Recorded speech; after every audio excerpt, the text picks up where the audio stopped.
Hello everyone, it's me, Backlog Beatnik.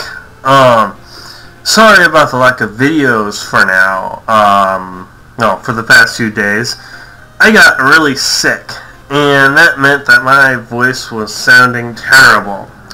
So I couldn't really record anything, but I could play. And as you can see, I have been playing quite a bit. Well actually this score right here was actually jumped from about half of what it was to what it is now in a single run. And that was mostly luck. A huge, enormous chain actually got me past a boss I shouldn't have gotten past, and yeah. So I'm going to go through all the stuff I've got upgraded right now. And as you can see, I've actually reached one of the maximum upgrade levels for my staff. So the end is in sight. I've almost finished this game on day 5 of this, let's call it a journal. And I've unlocked 2 additional potions. Well, no, 3 I would guess. Bottled Wind makes ranged attacks do 0 damage, but other attacks do increase damage against me.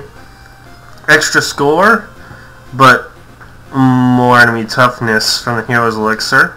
And the philanthropic brew makes me receive 20% of wood and stone as experience, but disavows me from getting any wood and stone in the first place, which basically means I get experience instead of wood and stone. So anyway, let's get started. And as you can see, I've only got one objective here, and that's to achieve the Master Explorer rank. Now, you see my top score already beats out what they want from me. That's just because you have to get this on the run where you start with it. You start the objective with. In other words, I got this score or better on a previous run, but I didn't have the objective up, so I didn't pass the rank. Sucks to be me. Now, I've learned a few important things about how you're supposed to handle running the dungeon. You're never really supposed to stop matching. Whether it's clearing the board for more combat abilities, or whether it's trying to get more items so that you can possibly use them to stay alive. It's important to never stop matching. The worst move you can make is not want to move at all. As you can see, yeah. Now, as you can see, one of my perks actually reduced the number of locks on chests, which was a huge boon. Now I only need to worry about 1 lock on each chest, or if I'm taking a certain potion, 2, instead of 3.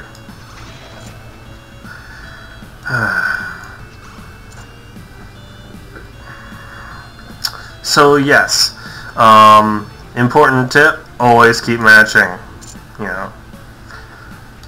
Another important tip is to pay attention to how much damage you do with each attack type. For instance, these goblins here, they're weak against swords but strong against staves. If you're not careful, you'll be dealing very weak damage to an enemy, and you'll probably die even if you've been making strong matches the whole time. However, I'm probably going to lose here.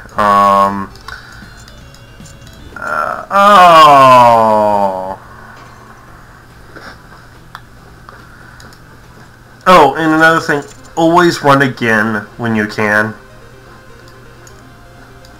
Unless you know you have enough gold for an important upgrade or something similar, always run again. It allows you to keep up a steady rhythm. It's kind of like making videos on YouTube. If you don't keep it up, you eventually fall behind, and yeah, anyway, self-referential humor, haha.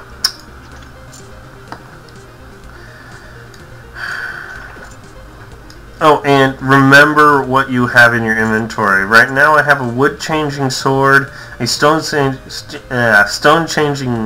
key scroll, and a master key, which I'm going to use now.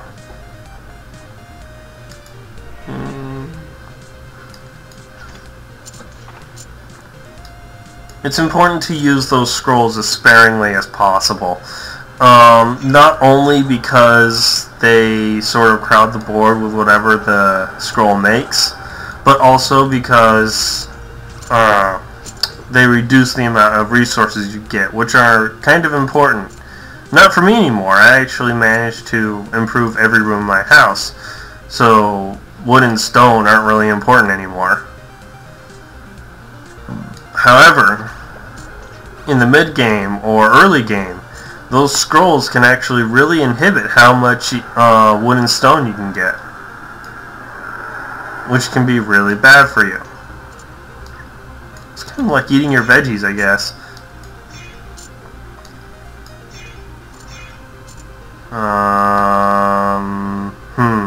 Not good, not good. Now I'll just match resources and see if I can... There we go. No, not there we go. There we go. Oh, that's not good. God darn T-Rex.